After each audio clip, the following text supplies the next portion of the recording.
Ya, hoy como invertimos tiempo directamente en revisar la prueba, lo vamos a hacer un poquito más express la clase del día de hoy, que tiene relación con lo que es la transmisión y la severidad de las infecciones. Recordemos que en la parte de ahora que estamos en epidemiología, que es básicamente de las enfermedades en sí. Y hoy día vamos a ver algunas de las características que se asocian a las distintas enfermedades. Lo ideal para partir es el análisis con esta situación que nos encontramos, por ejemplo, durante una estadía en una sala de urgencia, donde tenemos una sala de espera donde hay tres personas que durante 30 minutos. Paciente A tose, tiene fiebre y no usa mascarilla. Paciente B comparte un lápiz y luego una colación sin lavarse las manos. Y la paciente C tiene quimioterapia y tiene sus defensas más bajas. Al siguiente día, el equipo de salud discute si hubo una situación de riesgo y qué persona podría haberse expuesto más. La pregunta aquí es, ¿qué tendría que ocurrir para que aquí realmente se produzca una infección y quién parece tener mayor riesgo de enfermar? En general, ¿quién tendría mayor riesgo de enfermar? La paciente C, porque ya asociamos que tiene la quimioterapia y nos dicen que tiene sus defensas más bajas. Y lo que tiene que ocurrir acá para que realmente ocurra una infección es que sea la persona, el paciente A es más sugerente porque está tosiendo. Entonces, al toser podría él estar movilizando algún tipo de microorganismo, un microbio, algún bicho, una bacteria, un virus, que pudiera causar una infección. Pero no necesariamente la persona B está transmitiendo algún tipo de patógeno, de microorganismo. Puede estar tosiendo simplemente como un reflejo, pudiera ser que nuestro paciente B que no se lavó las manos, está actuando de mala manera, también está incurriendo en un riesgo, pero nuestro paciente A potencialmente podría ser nuestra fuente por la cual se emite un microorganismo que va a llevar a una infección, que en la persona que más riesgo teníamos de enfermar era la paciente C, por sus defensas bajas. Entonces, lo que vamos a estar revisando el día de hoy son los mecanismos de transmisión de enfermedades infecciosas, diferenciar qué es infectividad, patogenicidad, virulencia y especificidad, qué es la cadena epidemiológica y las medidas de control, los principios básicos de prevención de las infecciones asociadas a atención de salud y los aislamientos, y algunos ejemplos concretos para el contexto chileno. Para partir, ¿qué es lo que hace transmisible a una enfermedad?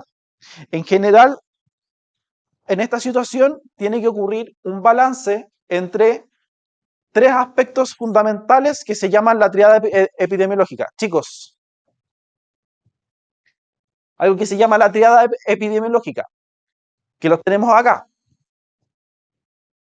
Es el agente, el microbio, el bicho, el patógeno, como quieran llamarle, que pudiera causar una enfermedad.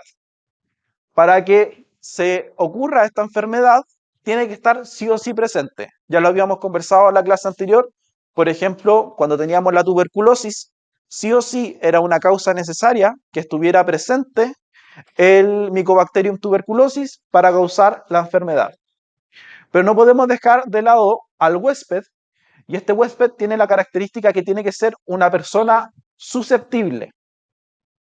Si esta persona no es susceptible, es decir, tiene buenas defensas, lo más probable es que pudiera ocurrir una infección, pero no necesariamente una enfermedad, que lo vamos a ver más adelante durante la clase.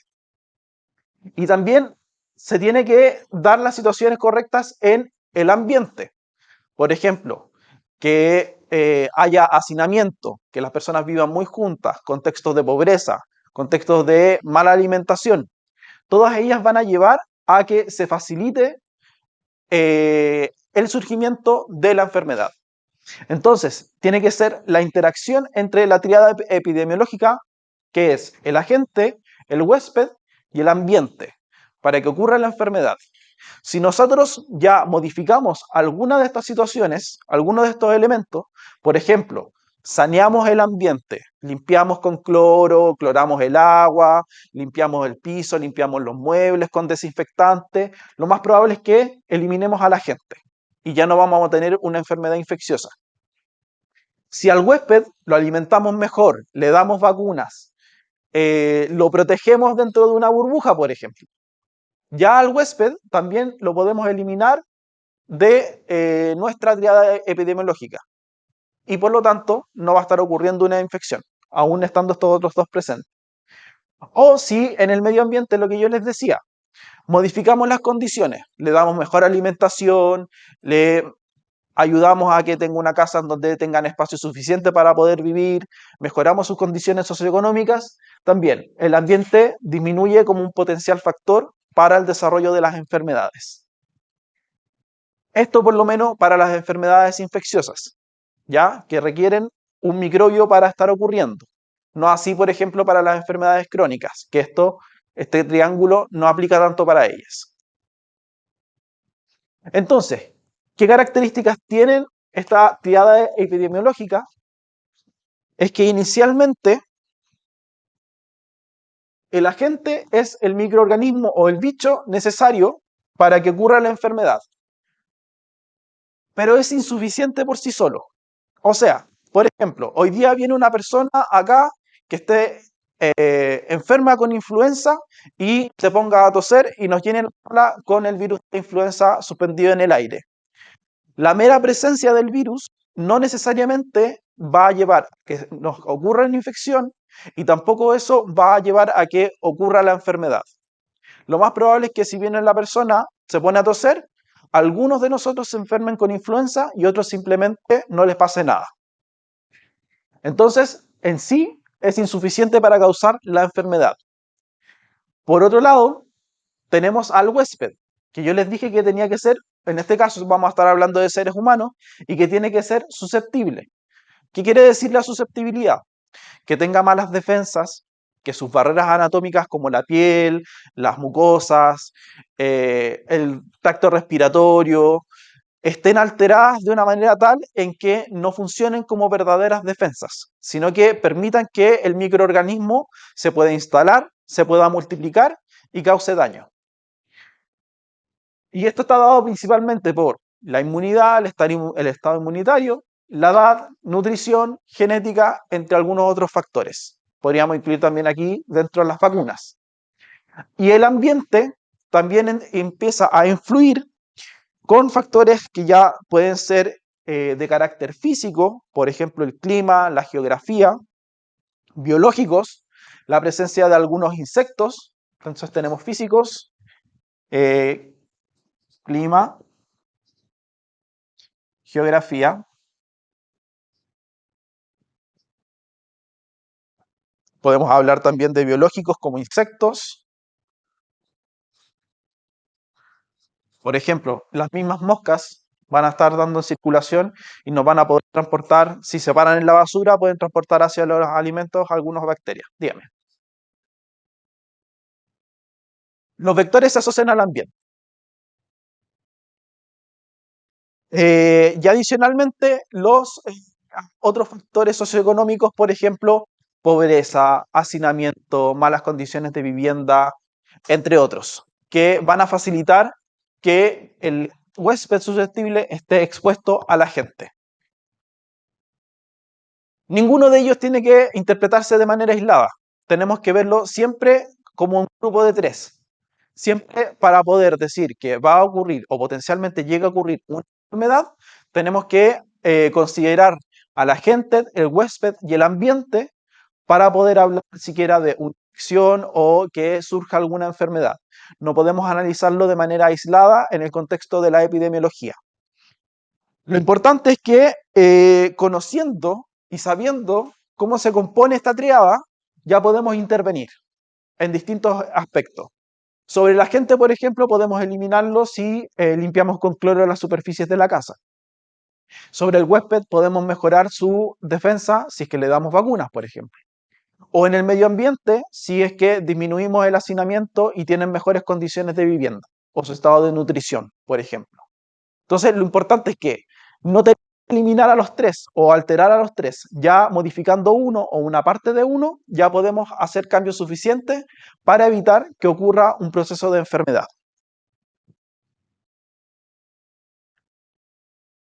Vamos a ver algunas propiedades que son pertinentes a el agente Y aquí lo quiero aprovechar de resumir con unas frases para la pizarra.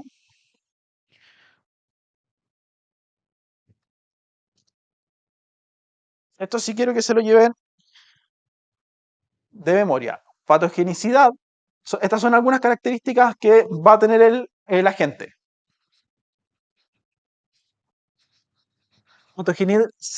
Patogenicidad se resume en capacidad de producir síntomas.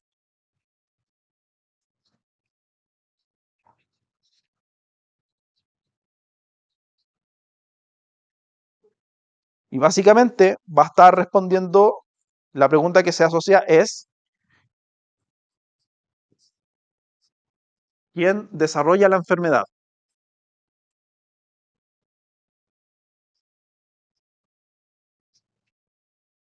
Luego vamos a ver otro que se llama infectividad,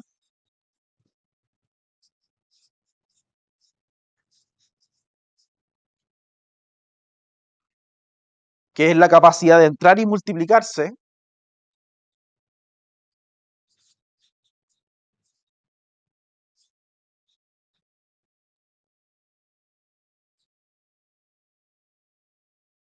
Y va a estar respondiendo a quién se infecta.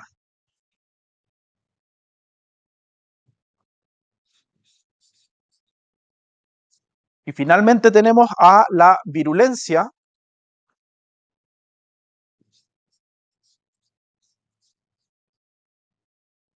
que básicamente es la capacidad de producir daño severo.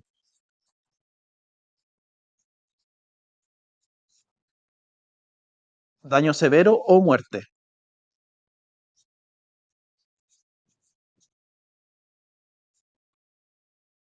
Y básicamente no va a estar respondiendo a quién muere o queda con daño por la enfermedad. Vamos a ponerle quién muere o secuelas por la enfermedad. Básicamente, se asocia con eso la virulencia. Entonces, vamos a ir por partes.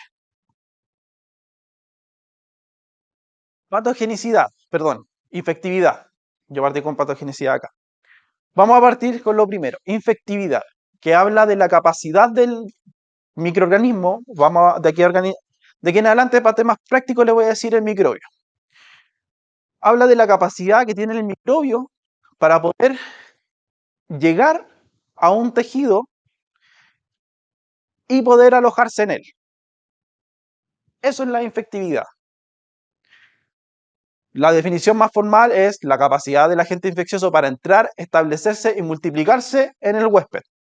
O sea, por ejemplo, el compañero está tosiendo acá, libera muchos virus al ambiente, pero no necesariamente todos los que estemos acá en este momento vamos a infectarnos con el virus. Quizás las personas que están más alejados y están más cerca de la puerta no tengan tanta capacidad de infectarse, porque hay una mayor distancia. No así las personas que estén más cerca.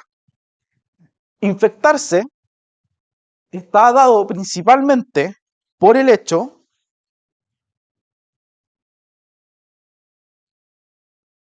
de la cantidad del bicho que va a estar presente en el ambiente.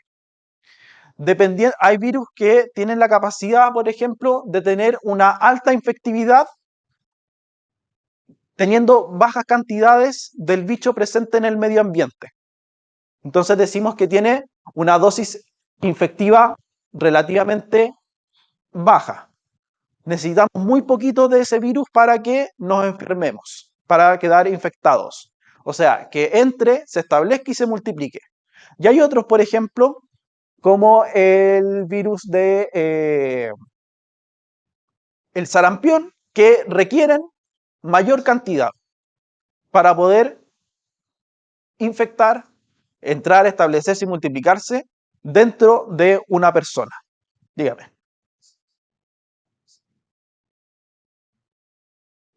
Capacidad de producir daño severo o muerte en virulencia. Entonces, ¿qué es lo importante? Aquí básicamente, ¿cómo lo vamos a estar viendo?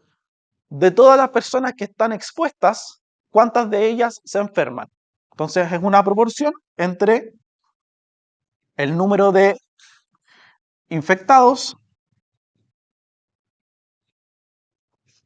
respecto al número de expuestos. Y como les dije, en algunos casos hay veces que se requiere menor cantidad de menor número del microbio para poder infectar en comparación a otros. Por ejemplo, podríamos hablar de el de la influenza, puede requerir menos que el del sarampión, por lo tanto tiene mayor capacidad infectiva y su dosis infectiva es menor. La interacción, dependiendo de la gente, pero va a requerir un huésped susceptible y un ambiente favorable. O sea, si no se cumplen estas condiciones, yo no tengo un huésped que sea susceptible o no tengo un ambiente favorable que pueda habitar o pueda sobrevivir o pueda entrar y multiplicarse, el microorganismo no vamos a tener infección. Y si no hay infección, por favor, lo que quiero que tengan claro, que infectarse no quiere decir que tengamos enfermedad.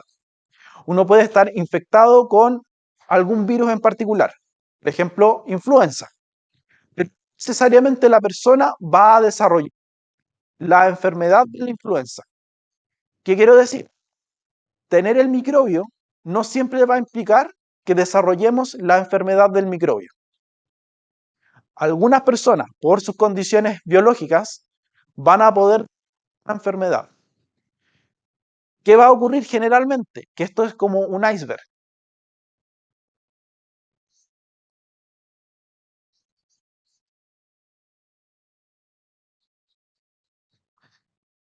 Sobre el mar, nosotros vamos a ver personas que están infectadas y con enfermedad.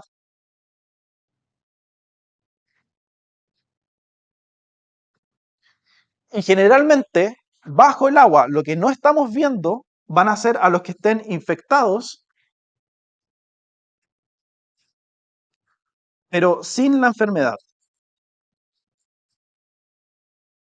¿Por qué esto es importante? Porque las personas que estén infectadas y sin enfermedad no van a ir al médico, no se van a cuidar, porque no saben, porque no tienen la enfermedad, no tienen signos ni síntomas que les diga, oye, algo está pasando extraño en mi cuerpo, porque hay un bicho en particular que nos está dañando.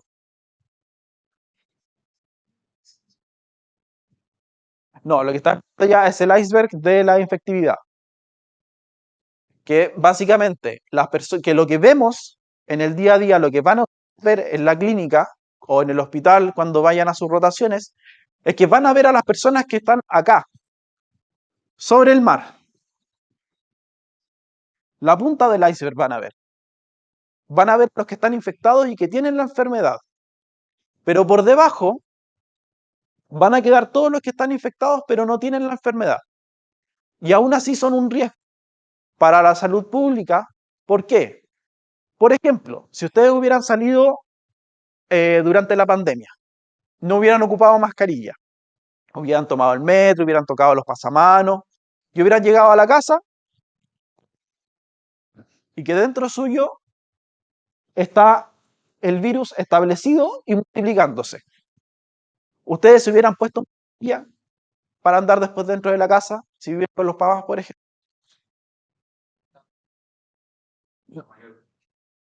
Pero, a ver, me gustó el sí, me gustó el no. Gracias. Salieron sin mascarilla, tocaron pasamanos, después llegaron a la casa, se lavaron las manos, todo como si nada. Y a los días después siguen un síntoma. ¿Se hubieran puesto mascarilla? No, porque no presentan la enfermedad. Pero sin embargo, dentro de ustedes está viviendo el bicho y se está multiplicando. Pueden toser y no se van a tapar quizás la boca, si están en su pieza, no se van a tapar la boca porque están dentro de su espacio y no están infectados. Entonces, ese es un riesgo para la salud pública, el hecho de que tengamos personas que estén infectadas, pero que estén sin la enfermedad, porque van a salir a propagar la infección, el virus, sin darse cuenta. No tienen forma de saberlo, no es culpa de ellos, no tienen forma de saberlo porque no se enfermaron. Entonces, no siempre asocien, y algo para corregir y para que no les pasen la prueba, infección no siempre es enfermedad. Infección es que el virus esté dentro mío y multiplicando. Yo puedo dejarlo salir, pero no necesariamente yo me voy a enfermar. Dígame. Exactamente, sí. Por eso existen lo que se llaman las infecciones asintomáticas o la enfermedad asintomática.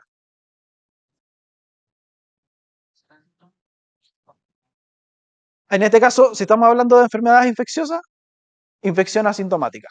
Pero cualquiera de los dos está correcto. También enfermedad asintomática está correcto. De hecho, un poquito más general. Así que súper bien. Entonces, la infectividad es el punto de entrada y que también me permite propagar el resto del patógeno. Cuando ya empecemos a ver síntomas, empezamos a hablar de patogenicidad o de virulencia cuando ya se vuelve más grave. La patogenicidad, que es el otro aspecto, es la capacidad de producir síntomas. Por ejemplo, el que les di yo de la influenza, que venga una persona acá, se ponga a toser y todos estemos expuestos. Ya, todos nos expusimos al virus de la influenza. Algunas personas se infectaron.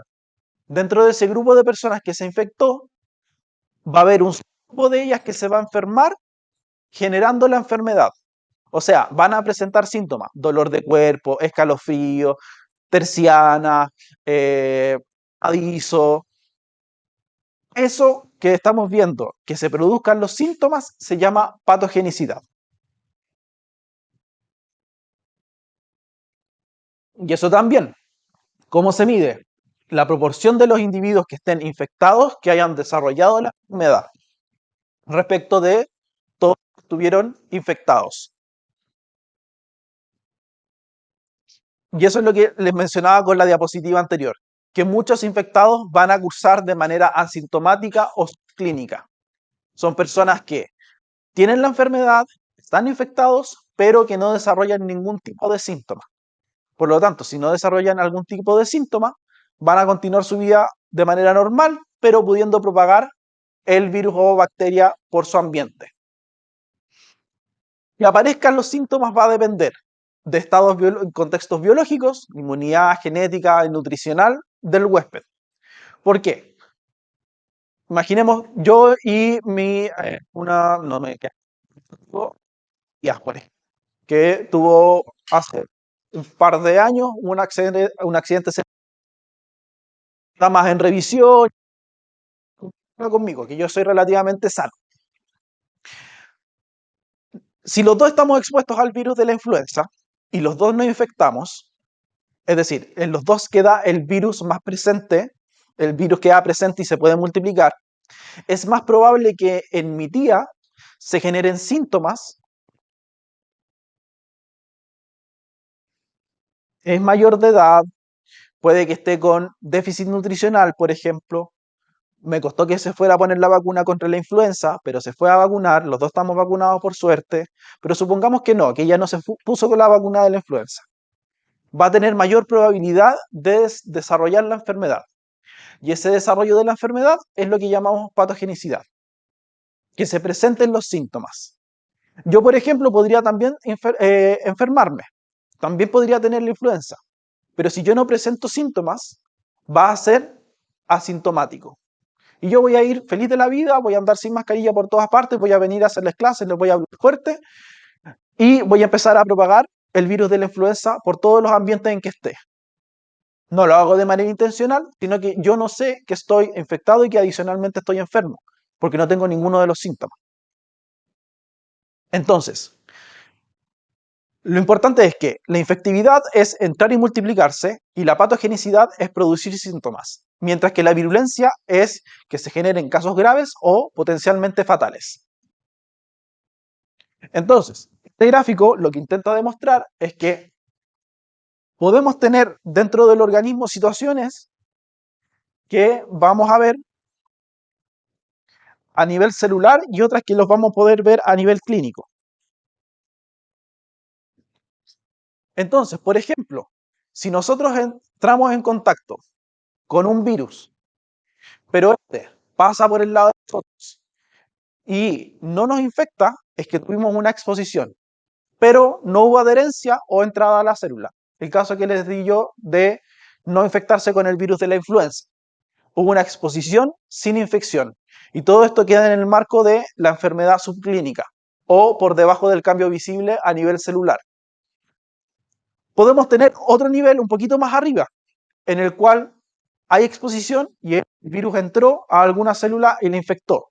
Entonces hay multiplicación del virus sin algún cambio visible o una maduración viral incompleta y tenemos una infección sin la enfermedad clínica, que es lo que se denomina una infección asintomática.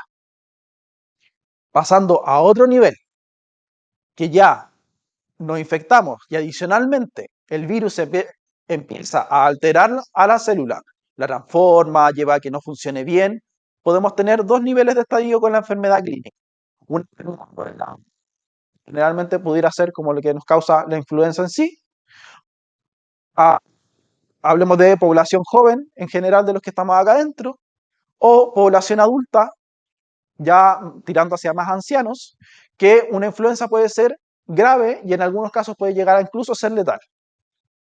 Entonces, que les quede este cuadrito dentro de la memoria, porque tenemos condiciones donde podemos ver la enfermedad, que es la punta del iceberg, y una enfermedad subclínica, que es lo que no estamos viendo, pero igual podemos transmitir el microbio al medio ambiente.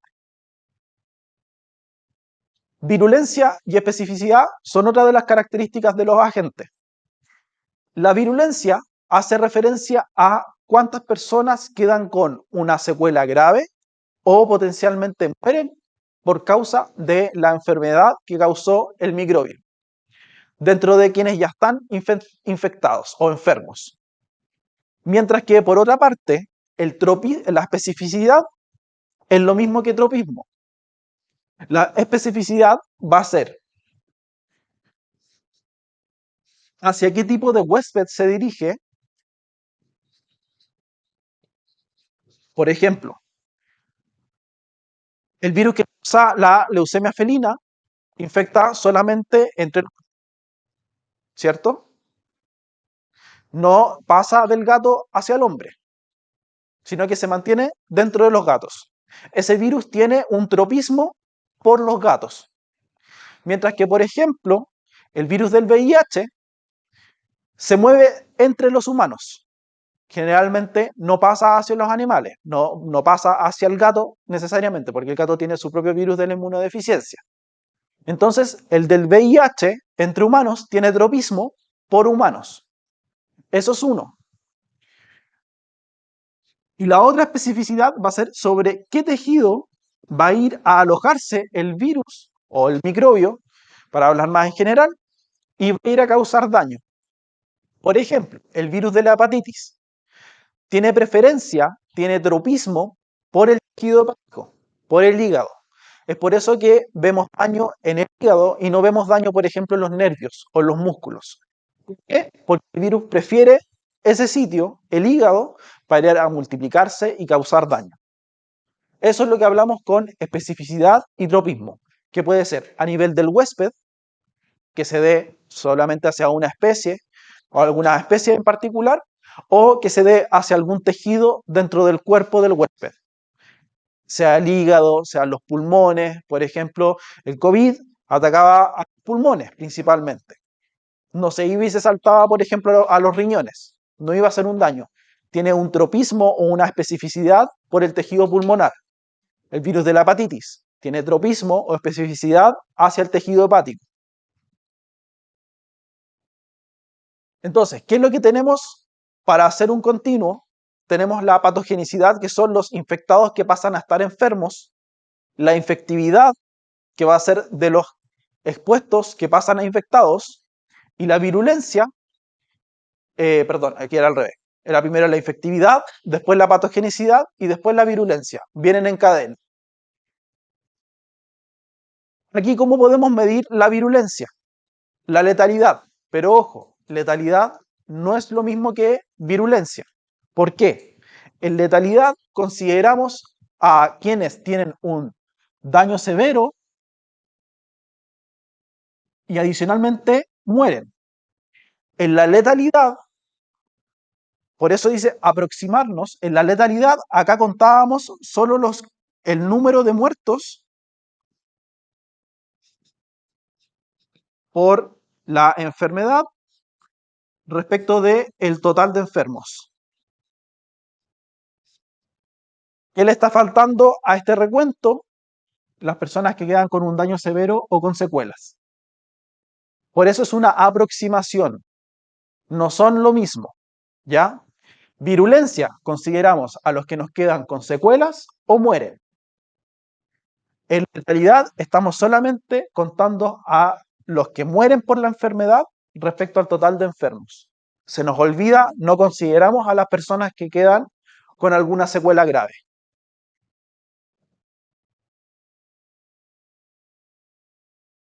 La virulencia no es lo mismo que sea transmisible. Por ejemplo, el virus del resfriado tiene una alta tasa de infectividad. La mayoría de las personas que estén en contacto con una persona que esté resfriada se van a infectar y lo más probable es que desarrollen la enfermedad, pero tiene muy baja virulencia. Es decir, pocos muertos por la cantidad de enfermedad. No ocurre lo opuesto.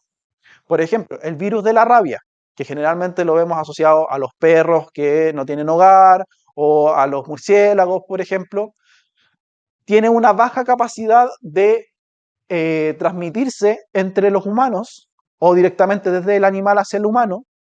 Sin embargo, de las personas que desarrollan la enfermedad de la rabia, tiene una alta tasa de virulencia. O sea, si uno desarrolla la enfermedad de la rabia, tiende a casi al 100% que las personas van a morir. Entonces se pueden dar esas situaciones en que no necesariamente todo sea alto, no, puede ser baja capacidad de infectar, baja patogenicidad, pero alta, o al contrario, alta infectividad, alta patogenicidad, pero baja virulencia. ¿Cómo vamos hasta ahí? Será un poquito medio confuso, voy a tratar de mandarles una guía adicional, pero hay que ir por parte. Ya, aquí lo tenemos en un ejemplo un poquito más claro. Por ejemplo, acá arriba tenemos la tuberculosis, el sarampión y la rabia. En el caso de la tuberculosis,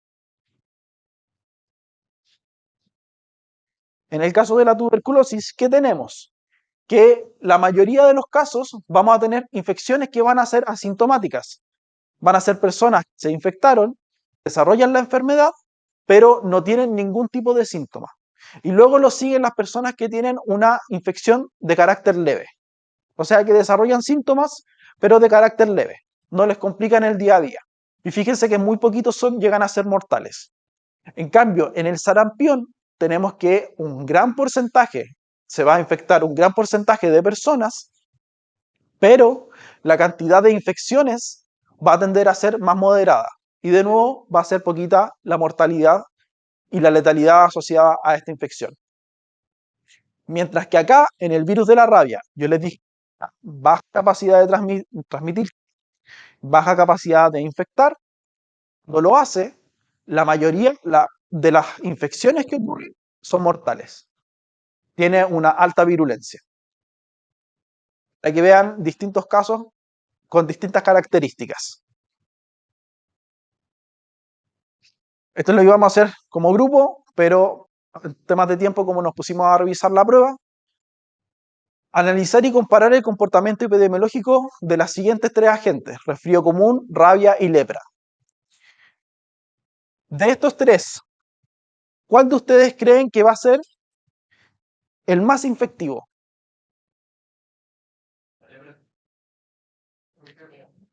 El resfrío común. Tiene alta capacidad de infectar a las demás personas y de multiplicarse y alojarse. Con respecto a la rabia, ¿qué va a ser? ¿Más patógena o más virulenta? Con lo que vimos en la diapositiva anterior. Virulenta. Perfecto. Y de hecho, la lepra aquí estaba como un distractor, porque no necesariamente va a ser más patógena. De hecho, es escasamente patógena. Solamente a un grupo pequeño de personas que se ven infectados van a desarrollar la lepra. Entonces, ¿cuál es el error conceptual que podemos desarrollar acá? Confundir los elementos que están acá y adicionalmente confundir infectividad con que desarrollen la enfermedad. ¿Ya? Nosotros nos podemos ver expuestos, por ejemplo, al resfriado común o a la influenza para darle otra característica y no necesariamente vamos a desarrollar la enfermedad en sí, que eso ya es la patogenicidad. Esto todo se desarrolla dentro del contexto que se llama la cadena epidemiológica. ¿Para qué nos sirve saber la cadena epidemiológica? Porque básicamente, alterando uno de los elementos de esta cadena, nosotros podemos cortar el proceso de que ocurra la enfermedad. ¿Cómo se compone? Es una secuencia ordenada.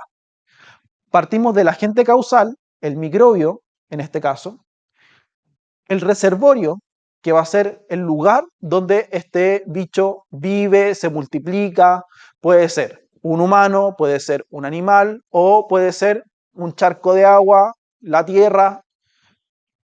La fuente, que es de donde emana o donde va a estar encontrándose este patógeno, va a requerir una puerta de salida.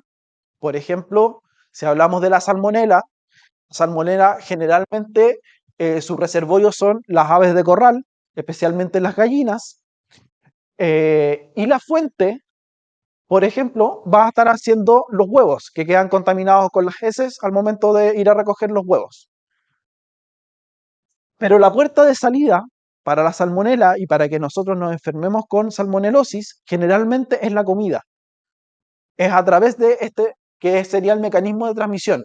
La puerta de salida sería a través de lo que sería el huevo, pero el mecanismo de transmisión serían los alimentos. Puerta de entrada, sigamos con el mismo ejemplo, en este caso si estamos hablando de la mayonesa, que es un alimento, la entrada sería la vía oral o por la boca. Y el huésped susceptible seríamos cualquiera de nosotros que fuéramos un carrito completero y tuvieran malas condiciones ambientales la mayonesa. La tuviera expuesta a los cambios de temperatura, bajo el sol, o que los huevos provinieran de alguna parte que no tuviera el correcto saneamiento de sus animales.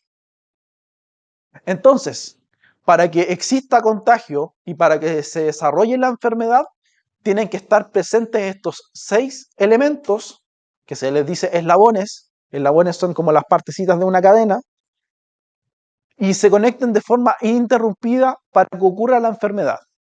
O sea, si yo elimino uno de estos elementos, ya no va a ocurrir la enfermedad. Por ejemplo, eliminamos a todas las gallinas que están infectadas con salmonela o que encontramos salmonela en sus heces, vamos a estar eliminando la fuente y por lo tanto no va a ocurrir la enfermedad en los humanos. Hay que hacer una distinción entre el reservorio y la fuente. El reservorio va a ser donde la gente vive. ¿En qué lugar, por ejemplo? Sea un charco de agua, sea dentro de algún animal. Y la fuente es desde donde salta al paciente. Por ejemplo, la salmonela puede estar viviendo en los intestinos de las aves de corral, pero la fuente va a ser las aves de corral o el huevo en este caso, que va a estar saltando hacia el paciente. ¿Cuál es la gracia? Que adicionalmente nos permite esto. A nivel clínico, nosotros podemos también hacer intervenciones. Por ejemplo, aislamientos en particular, aislamiento de contacto, aislamiento por gotitas, que los vamos a ver dentro de la clase del día de hoy, para poder prevenir que esté ocurriendo este tipo de enfermedades. ¿Cuál es el mensaje clave? Que si identificamos y rompemos, aunque sea una de las partes de esta cadena, se detiene la transmisión por completo.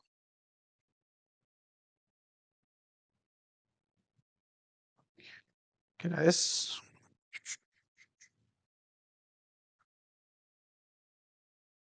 ¿Dudas, consultas? Ya. Les propongo que hagamos un break de unos 10 minutos.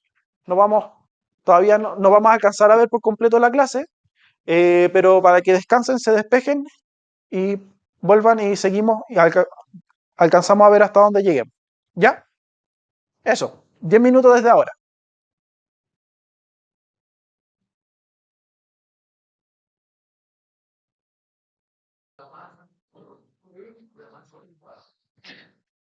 Ya chicos, retomemos entonces desde donde nos habíamos quedado.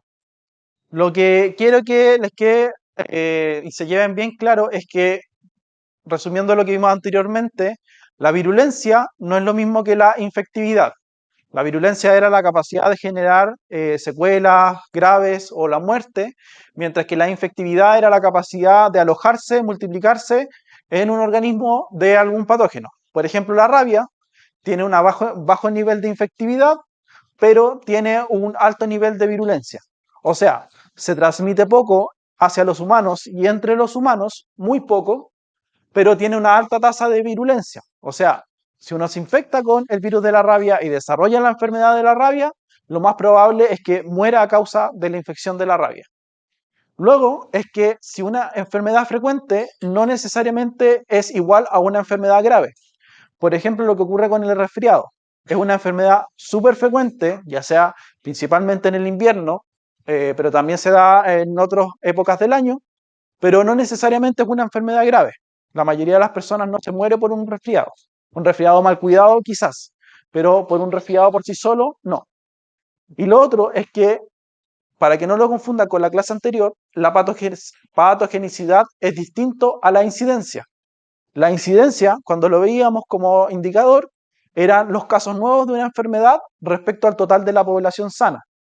Mientras que la patogenicidad es cuántas personas desarrollan síntomas dentro del grupo de todos los que ya se habían infectados, por si acaso. Entonces, volviendo un poco a lo que es la cadena epidemiológica, vamos a revisar las tres primeras eslabones de esta cadena. El agente causal va a ser el microorganismo, el microbio, el bicho, como quieran ponerle, que va a estar causando la enfermedad. Yo aquí puse el Clostridium botulinum, que causa el botulismo, que es una enfermedad sistémica que causa distinto daño a múltiples órganos. ¿Dónde vive generalmente esta bacteria? En su reservorio. El reservorio es el hábitat natural donde el microbio va a vivir, crecer y se va a multiplicar. Por ejemplo, en este caso, del ejemplo, el Clostridium botulinum, su reservorio va a ser la tierra. Ahí lo vamos a poder encontrar feliz de la vida multiplicándose. Mientras que la fuente de infección va a ser un lugar distinto que corresponde ya sea el punto, la persona o el objeto desde donde la gente pasa inmediatamente al nuevo huésped, que es desde donde el huésped adquiere la infección. Por ejemplo, para contraer el botulismo, puede ser que haya sido una lata que haya estado mal esterilizada. ¿Por qué esto es importante? Porque como yo les dije, si rompemos uno de los eslabones, rompemos toda la cadena de transmisión y el desarrollo de la enfermedad. Dentro de los conceptos claves para la vigilancia y para que nosotros podamos manejarlo y hacer alguna intervención, saber que los reservorios pueden ser personas, como la enfermedad como el VIH, la sífilis, pueden ser los animales, como por ejemplo la rabia, o yo aquí les puse el ejemplo de la influenza aviar, que en este caso cuando se transmiten a los humanos se llaman zoonosis, o que puede estar, el reservorio puede ser el medio ambiente, como era el ejemplo del Clostridium botulinum, o la legionela, que causa enfermedad pulmonar y vive en el agua.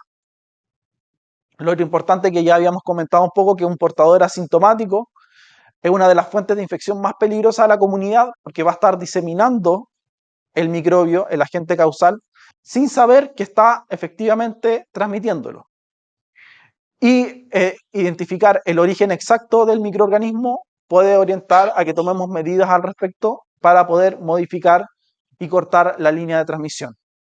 Lo importante es que el reservorio y la fuente no siempre van a ser el mismo. El reservorio, por ejemplo, en este caso puede ser la tierra y la fuente puede ser una lata de conserva que esté contaminada o haya sido mal esterilizada. Todo esto se conecta con el hecho de que después vienen nuestras siguientes cadenas dentro de cadenas epidemiológicas, que son la puerta de salida y la puerta de entrada.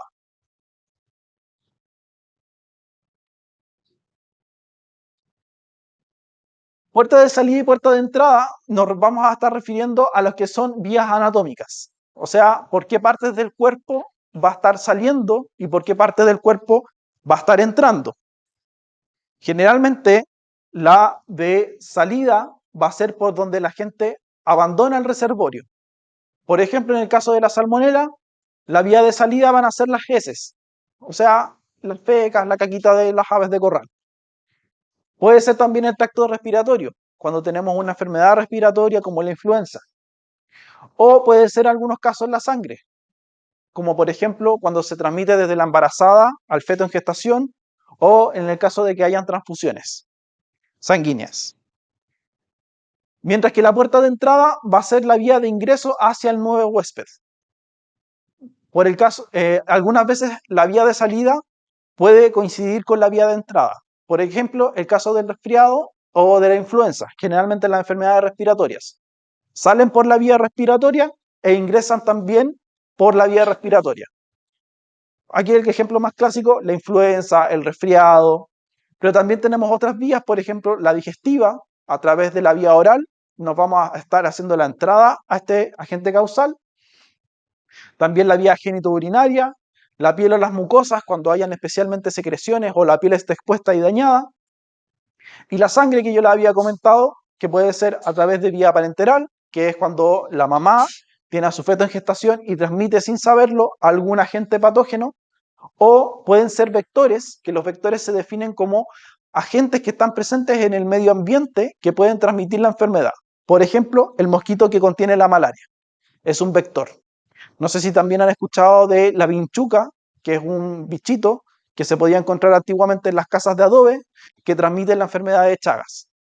Entonces, esos son ejemplos de vectores. Lo que yo les decía, que a menudo la gente puede entrar por la misma vía que salió, como era el caso de la influenza o el resfriado.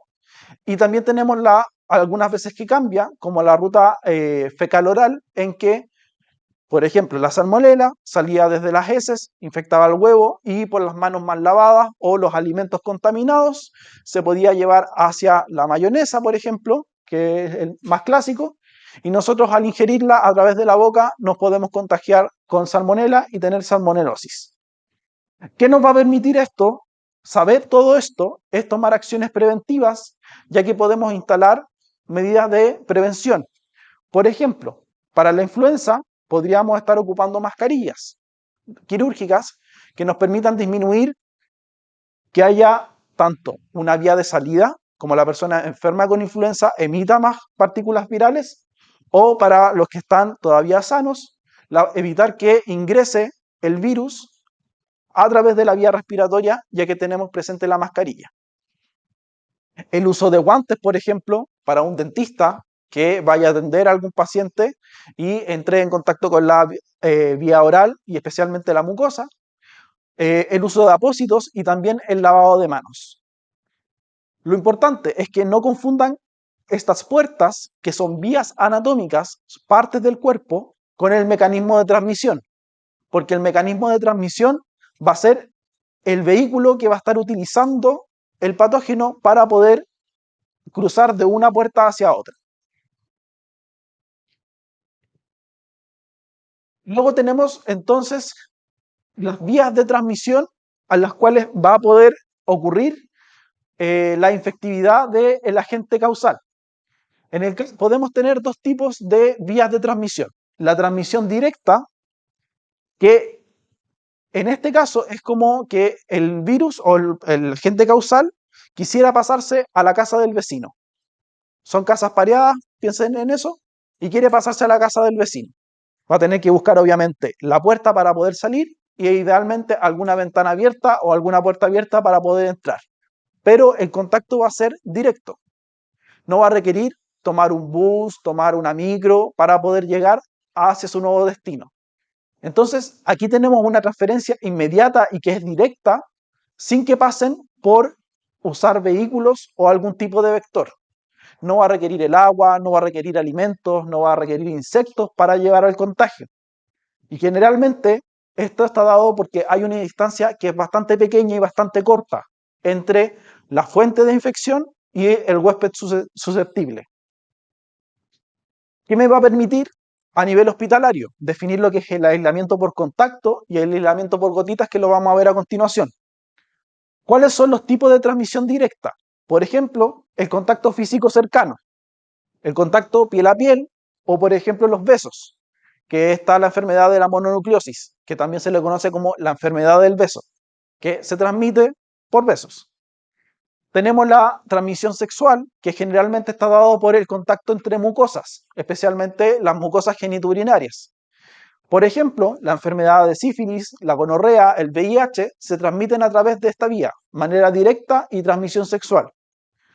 También tenemos la transmisión vertical, desde la madre al hijo, ya sea durante el embarazo, ya sea durante el trabajo de parto o cuando está dando lactancia a su hijo. Y otra forma que tenemos que considerar de transmisión directa es las gotitas a corta distancia. ¿Qué quiere decir gotitas? Cuando uno habla, de hecho, cuando yo estoy hablando ahora, estoy emitiendo gotitas de saliva y adicionalmente del aire que estoy expirando. Se generan distintos tipos de gotitas. Hay gotitas más grandes y otras más pequeñas. Las más grandes les decimos gotitas por su tamaño. Y estas gotitas van a ser susceptibles al efecto de la gravedad. O sea, a cierta distancia, estas van a terminar cayendo sobre alguna superficie. Por ejemplo, puede ser el suelo, puede ser el papel que estoy sosteniendo ahora. Mientras que por otra parte, se generan gotitas mucho más pequeñas y que van a quedar suspendidas en el aire. A esas les llamamos aerosoles. Cuando pasan los aerosoles, estos se deshidratan, pierden toda su humedad y quedan en suspensión en el aire. Y eso ya es vía de transmisión indirecta. Pero para que lo tengan en consideración, una persona al estornudar va a estar produciendo tanto gotitas como aerosoles, o al momento de toser o hablar. Y cuando tenemos el caso de gotitas, podemos transmitir el coqueluche o la tosferina y el meningococo. Aquí estaba lo que yo le estaba explicando.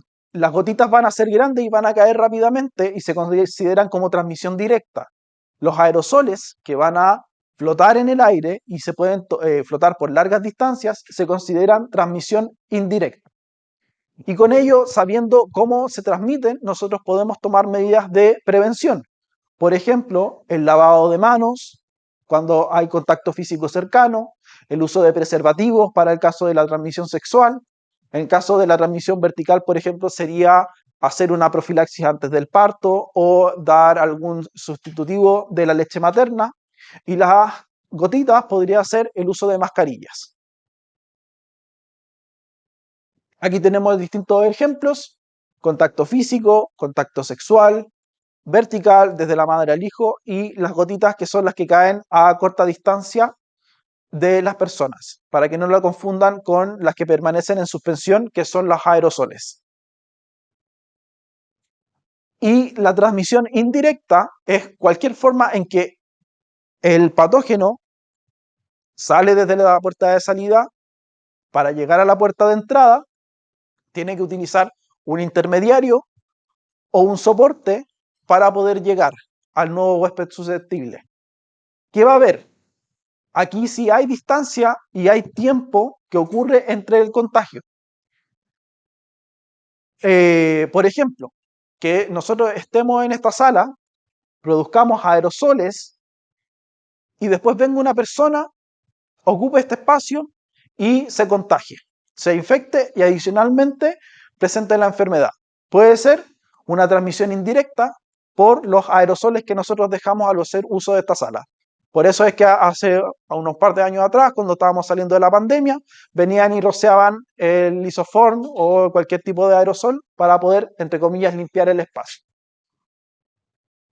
Con esto, si tenemos transmisión indirecta, sabemos que tenemos que hacer algún tipo de limpieza en general en el medio ambiente. ¿Cómo va a ser la transmisión indirecta? puede ser a través de los que se llaman fomites, que los fomites básicamente van a ser todos los objetos inanimados que se lleguen a contaminar. En el caso, por ejemplo, puede ser la superficie de la mesa, puede ser la llave de la puerta, la manilla de la puerta puede ser, pueden ser, por ejemplo, bueno, ya dije la superficie de la mesa, cualquier elemento que sea inanimado que nosotros dejemos y que cualquier otra persona pueda entrar en contacto con ellos. La ropa, las manillas, instrumental de laboratorio, instrumental quirúrgico, son fomites.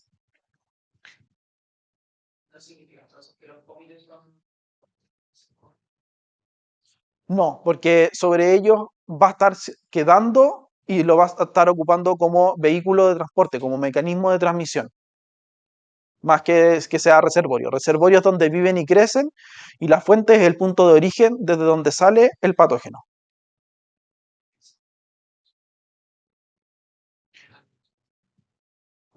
No, porque el fomite vendría siendo parte de los mecanismos de transmisión, principalmente.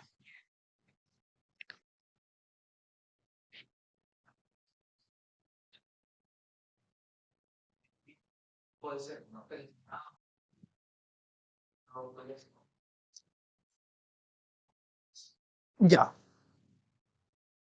Lo importante de diferenciarlo es que el fomite va a ser el vehículo que va a permitir que se mueva. Si está viviendo en el charco, ese es su reservorio, pero no se va a mover del charco. A menos que alguien venga y tome intencionalmente parte del agua del charco, lo lleve y lo lleve como en un aerosol y lo pudiera llegar a hacerlo. Pero generalmente son superficies, son elementos donde no está creciendo, donde no vive generalmente el microorganismo. Claro, llegó de alguna manera, generalmente desde alguna persona que ya estaba infectada o un animal infectado y quedó ahí. Y nosotros no lo limpiamos. Puede ocupar, puede ser otra forma de transmisión indirecta, puede ser algún vehículo común, por ejemplo, agua contaminada, alimentos, yo les daba el ejemplo de la mayonesa, o la misma sangre que se ocupa para las transfusiones. También puede ser a través de vectores, que en este caso son vehículos que transportan la enfermedad, pero son de carácter animados. En este caso pueden ser insectos o animales. Yo les di el ejemplo del mosquito para la malaria, la vinchuca para la enfermedad de Chagas, y los podemos diferenciar en que algunos son mecánicos, por ejemplo la mosca, cuando la mosca va y se para en la basura, sobre sus patas van a quedar las bacterias y algunos patógenos. Y después cuando si llega a la comida y se para en la comida, va a dejar ahí las bacterias. Ese es un vector mecánico en el cual el patógeno, el agente causal, se posó encima, estuvo en el cuerpo, por encima, no estuvo dentro. Pero podemos tener los que son biológicos. Por ejemplo, el mosquito. Para transmitir la malaria, el mosquito va a ir, se va a posar sobre una persona, va a picar a esa persona y va a ingerir sangre. Y al momento de ingerir sangre, va a dejar heces también que van a ingresar, que tienen el parásito de la malaria y va a ingresar a la sangre. O sea, y después el parásito va a estar creciendo dentro del mosquito. O sea, ya está en el interior, está contenido por el mosquito el parásito. Y por la vía aérea eran los aerosoles que van a estar suspendidos en el aire. Ya habíamos hecho la diferencia entre las gotitas y los aerosoles y con esto sabemos que podemos hacer intervención, por ejemplo, limpiando y desinfectando superficies, fumigando en el caso de los vectores o ventilar algunas áreas o eliminar el agua, alimentos que sean contaminados con algún tipo de patógeno. Ahí tienen de nuevo cuáles son generalmente los fomites. Generalmente son superficies, objetos inanimados que están contaminados. Ya, acá lo importante es que a qué se refiere el huésped susceptible, que es una persona en la cual va a tener alteraciones o no va a responder de manera correcta frente al encuentro con un potencial patógeno. Dígame. No, las gotitas, dejémoslas así como gotitas, las gotitas se ven afectadas por la gravedad y generalmente no se distancian más allá de 1 metro. O sea, si mi brazo midiera 1 metro, no se moverían más allá de lo que llega a la punta de mi dedo. Mientras que los aerosoles no se ven afectados por la gravedad, quedan en suspensión y se pueden transmitir, pueden quedar por mucho tiempo dando vueltas y que van a quedar suspendidos en el aire. O sea que en algún momento inevitablemente pueden llegar desde este punto que yo estoy al fondo de la sala. Entonces, el huésped susceptible es esta persona que tiene sus defensas que no van a poder responder de buena manera contra la presencia de algún agente, ya sea porque carece de inmunidad o tiene alguna deficiencia o resistencia suficiente para defenderse contra el patógeno invasor. Cuando vimos la primera diapositiva, teníamos distintas personas que iban a estar expuestas. Por ejemplo, el paciente A que estaba tosiendo, el paciente B estaba comiendo y teníamos luego el paciente C, que era esta persona con quimioterapia.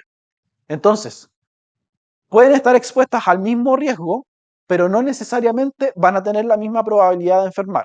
Cuando vimos la diapositiva dijimos que la señora del paciente C, que estaba en quimioterapia, tenía más probabilidad de enfermarse porque tenía las defensas bajas.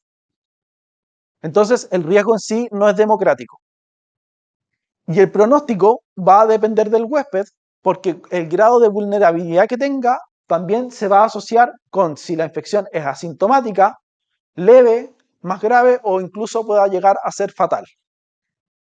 ¿Cuál va a ser nuestro rol dentro del contexto de salud y profesionales de la salud que vayan a trabajar en clínica? Es que normalmente si rompemos las barreras anatómicas, ¿a qué me refiero con barreras anatómicas? La piel, la vía aérea, la vía genitourinaria, tienen sus formas de eliminar los patógenos. Por ejemplo, la piel está secretando algunos componentes antibacterianos constantemente, o a través de la grasa, del sebo, también nos protege contra bacterias que puedan encontrarse en el medio ambiente.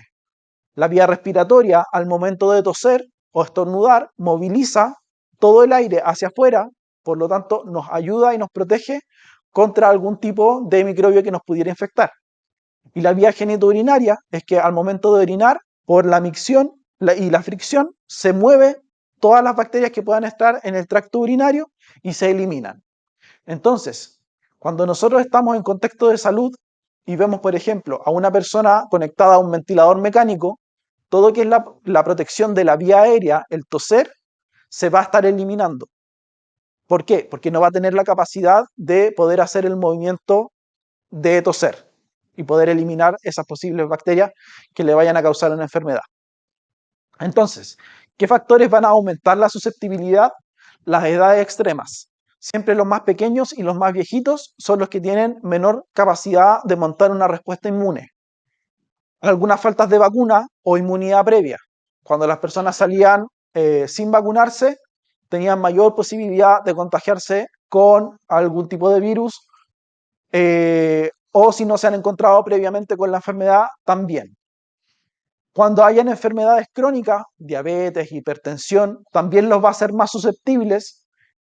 Inmunosupresión, en que disminuyamos por algún tratamiento médico la respuesta del sistema inmune, o casos de malnutrición. También va a llevar a que haya más susceptibilidad. Y el uso de dispositivos invasivos como catéteres y ventilación mecánica también van a aumentar el riesgo de la susceptibilidad a algún tipo de enfermedad. Entonces, cuidado con este error. Si hubo exposición al patógeno, todos están en el mismo peligro. No es así, porque el factor de riesgo va a ser individual. La exposición es el contacto, pero la susceptibilidad va a permitir que ocurra la enfermedad. Este ejercicio se los dejo para que lo puedan realizar en la casa porque nos queda 15 minutos de clase todavía. Y aquí venía nuestro break. Ya. Esto es súper importante porque ustedes van a pasar a trabajar dentro de distintas áreas, idealmente en un hospital, en una clínica, un consultorio, etc. Y generalmente las personas que vayan allá van a ir a atenderse por una enfermedad puntual. Por ejemplo, una persona que vaya a hacerse una cirugía por hernia. Puede que la cirugía haya salido todo bien y espectacular, ningún problema con la hernia, pero a la semana siguiente la terminemos viendo conectada a un ventilador mecánico con respirador artificial. ¿Por qué? Porque en el ambiente hospitalario igual van a quedar patógenos o microbios dando vuelta y generalmente pueden llegar a causar algún tipo de infección si es que se encuentran con un huésped que sea susceptible. Entonces, ¿qué son las infecciones asociadas a la atención en salud? Son infecciones que ocurren como consecuencia del proceso de la atención y que no estaban presentes ni en incubación cuando ingresa el paciente. O sea, si yo voy hoy día a la clínica de la Universidad Católica a operarme, por ejemplo, tengo ya la hernia o tuviera apendicitis, eh, y me llego a enfermar, por ejemplo, de una neumonía o algún otro tipo de enfermedad que yo no haya estado portando desde el momento en que entré a la clínica, esa es una infección asociada a atención de salud. ¿Por qué son tan relevantes? Porque estas pueden ocurrir sobre personas a las cuales fueron por una enfermedad nada que ver. Por ejemplo, el caso de la hernia. Esta persona puede haber ido simplemente por su hernia y terminó con ventilador mecánico con una neumonía. O sea, son enfermedades que no tienen relación entre sí.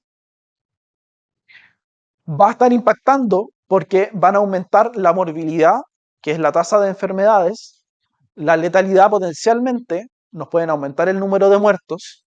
También en los días de estadía, esta persona podría haber ido por un par de días a hacerse la operación y en la recuperación, pero ahora finalmente se nos va a quedar más días porque presentó una neumonía y también aumentan los costos hospitalarios por la atención al paciente, porque generalmente las infecciones que vemos son con bacterias que son resistentes a múltiples antibióticos, por lo tanto se hace más costoso su tratamiento.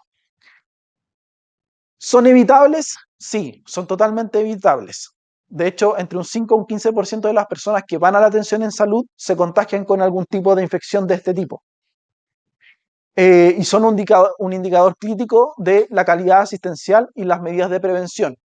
Si una persona, por ejemplo, algún médico, enfermera, TENS, nosotros mismos de tecnólogos médicos, no cumplimos con los protocolos de lavado de manos, de protección por contagio, vamos a estar poniendo en riesgo la seguridad de nuestro paciente. Ese mismo hecho de que ustedes vean a los médicos salir con delantal a la calle, por ejemplo, es un riesgo porque pueden adquirir patógenos o microbios que están en el medio ambiente afuera y transportarlos a la consulta, transportarlos al interior del hospital o de la clínica, y eso pone en riesgo a los pacientes que van a atenderse por cualquier otro motivo. Refleja un problema a nivel del sistema, la organización y el entorno hospitalario, porque no se están respetando las normas de salud que deberían cumplirse. Y adicionalmente, nosotros hacemos vigilancia activa sobre estos tipos de infecciones. ¿Por qué? Porque me permite saber cuáles son las enfermedades que están ocurriendo con mayor frecuencia, aquellos brotes que sean tempranos y monitorear la resistencia hacia los antibióticos.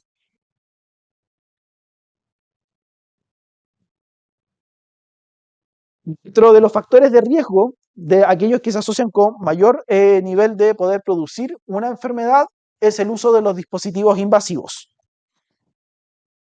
como por ejemplo son los catéteres venosos centrales, también están los catéteres urinarios y adicionalmente la ventilación mecánica invasiva. ¿Por qué? Porque ellos van a estar rompiendo lo que yo les comentaba de la capacidad que tienen distintas barreras anatómicas de poder eliminar algún tipo de patógeno.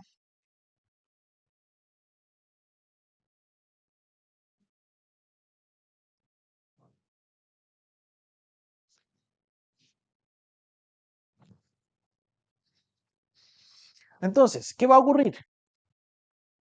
Que estos dispositivos generalmente se utilizan para poder acceder con mayor facilidad a algunos sitios anatómicos o poder dar algún tratamiento de manera más efectiva.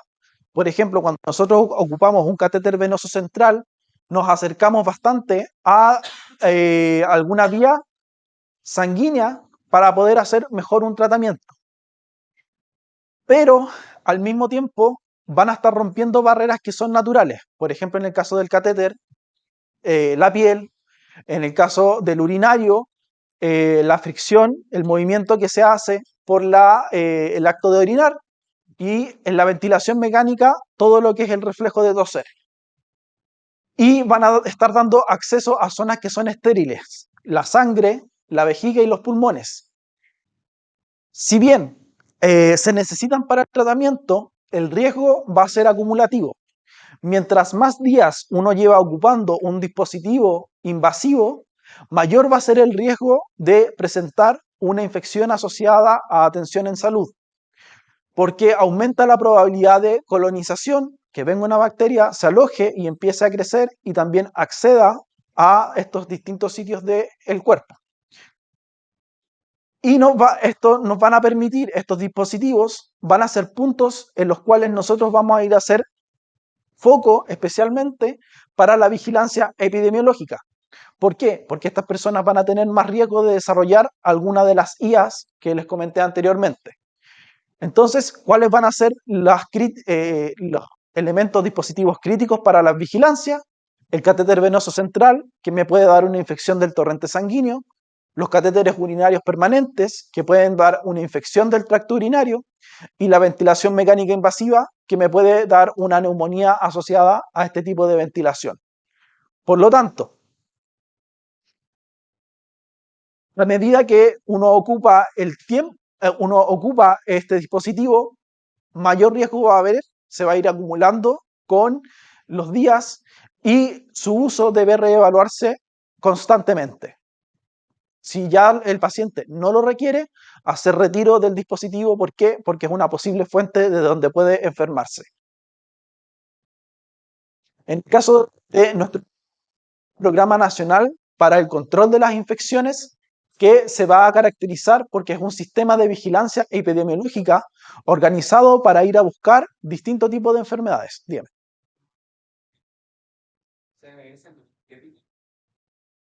Me perdí. CBS, un momento. Catéter venoso central, ¿es lo mismo que? No. No, porque me está diciendo algo totalmente manejo de.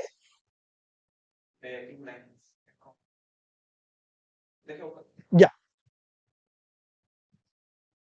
Pero no, el catéter venoso central generalmente se pone por acá, por alguna de las arterias que está dando o venas que están llegando hacia el corazón. Bueno, entonces, para volver a retomar la idea, a nivel nacional tenemos un programa nacional para el control de las infecciones, que hace un seguimiento activo en que el personal de salud sale a buscar cuáles son los casos donde puedan estar ocurriendo infecciones asociadas a la atención en salud, a las IAS. No esperan a que le lleguen las notificaciones, sino que generalmente están dando vuelta por el establecimiento de salud para buscar cuáles pudieran ser estas enfermedades. Así que no espera que le llegue la información, oye, paciente de la cama 350, se le infectó el catéter venoso. No, ellos van activamente y lo van a buscar generalmente de manera diaria.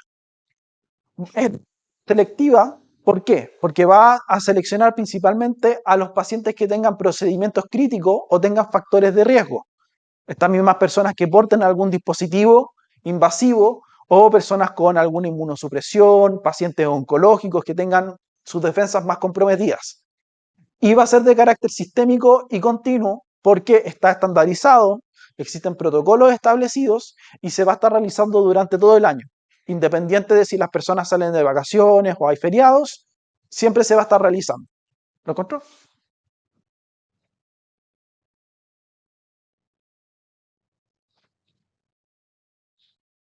Ah, PIC line. Ya. Pero ese es periférico. Pero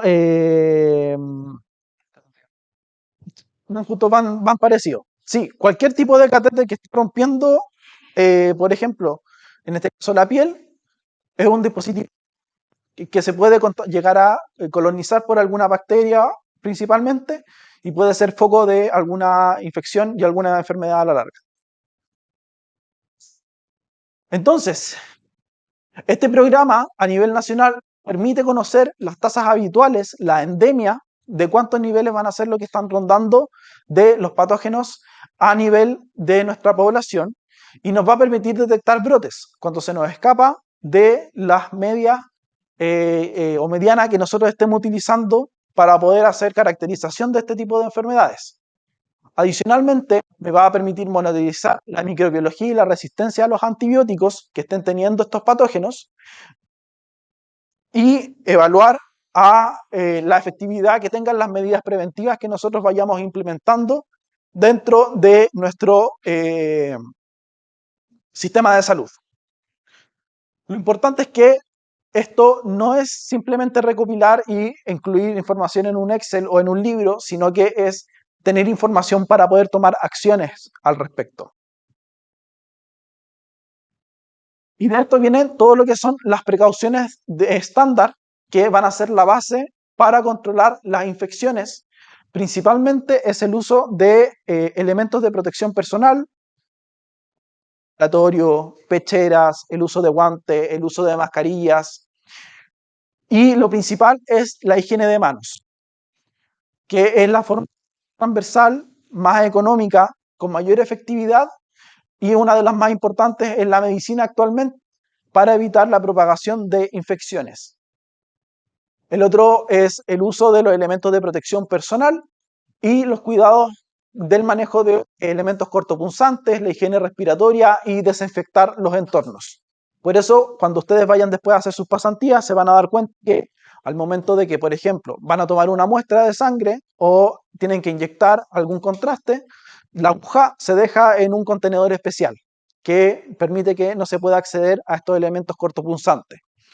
O, por ejemplo, el uso de mascarillas con pacientes que tengan alguna vulnerabilidad, los inmunosuprimidos generalmente. Y van a estar viendo que siempre va a estar dando limpieza, ya sea limpiando los pasillos o limpiando las superficies para evitar que se contaminen.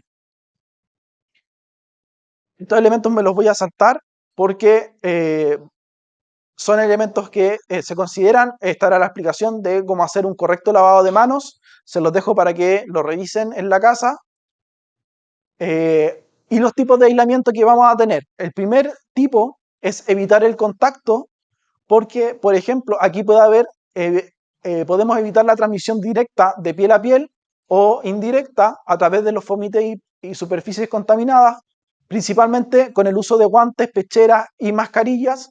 Vamos a evitar que nosotros nos infectemos y nos enfermemos y lo podamos transmitir no solo al resto de la comunidad que está presente dentro de nuestro contexto hospitalario, sino que también a la comunidad externa, a nuestro grupo familiar, a la gente con la que compartimos en el día a día. El otro tipo de aislamiento es el de gotitas, en que aquí a una persona que tiene una enfermedad respiratoria pudiera transmitir algún patógeno a través de la vía respiratoria. Por lo tanto, hacemos aislamiento principalmente con el uso de mascarilla quirúrgica y en algunos casos, cuando son más graves, lo hacemos con estas mascarillas especiales que eran las KN95. Esa es la versión china. Las de uso estándar en los recintos de salud son las N95, que tienen capacidad de filtro. Tienen mejor capacidad de filtro que las mascarillas quirúrgicas que se pueden utilizar, pueden encontrar usándose día a día. Que ese es el aislamiento por las vías aéreas. Se lo voy a dejar para que lo completen en la casa. Lo que sí me interesa es que por lo menos nos llevemos esto en consideración en que ya estamos en el tiempo. Ya.